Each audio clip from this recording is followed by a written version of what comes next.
Opinion টাইমসে আপনাদের সকলকে স্বাগত। আমি এআই সাহেব রয়েছি আপনাদের সাথে। পাহাড় এবং সমতলে অবিরাম ভারী বৃষ্টির জেরে ফুঁসছে তিস্তার জল ঢুকে প্লাবিত মালবাজার মহকুমার টটগাঁও গ্রাম। তিস্তা নদী ধীরে ধীরে গ্রাস করছে এই গ্রামকে। বৃষ্টি যত বাড়ছে আতঙ্কে রাতের ঘুম উড়েছে বাসিন্দাদের। স্থানীয়দের কথায় তিস্তার জল ঢুকে এই এলাকার প্রায় 50-এর অধিক বাড়ি জলমগ্ন হয়ে গেছে। তিস্তার হোরপা বানে নদী তীরবর্তী বেশ কয়েকটি বাড়ি ক্ষতিগ্রস্ত হয়েছে। কোথায় রাস্তা আর কোথায় কৃষি জমি দেখে বোঝার উপায় নেই। গ্রামে ঢোকার রাস্তা থেকে শুরু করে সমস্ত কিছুই জলমগ্ন। নষ্ট হয়েছে জমির ফসল। প্রতিবছর বর্ষা এলেই এই এলাকার বাসিন্দাদের ভোগান্তি বাড়ে, তবে এবছর পরিস্থিতি অত্যন্ত খারাপ।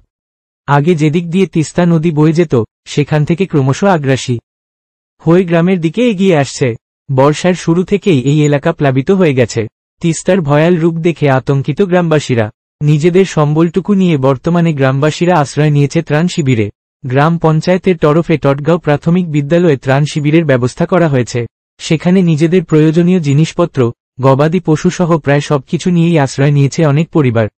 ঘরে উনুন জ্বালানোর পরিস্থিতি নেই, তাই ত্রাণ শিবিরের খাবার খেয়ে খিদে মেটাচ্ছে সকলে।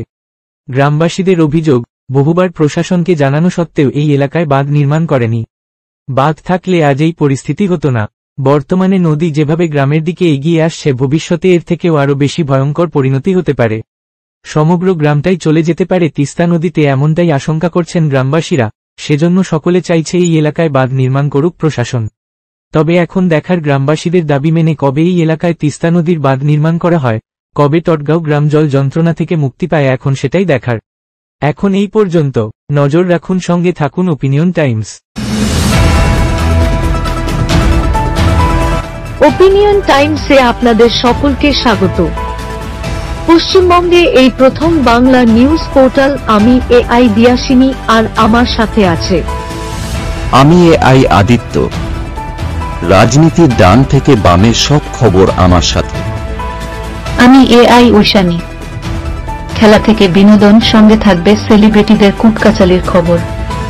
আমি এআই সিদ্ধার্থ।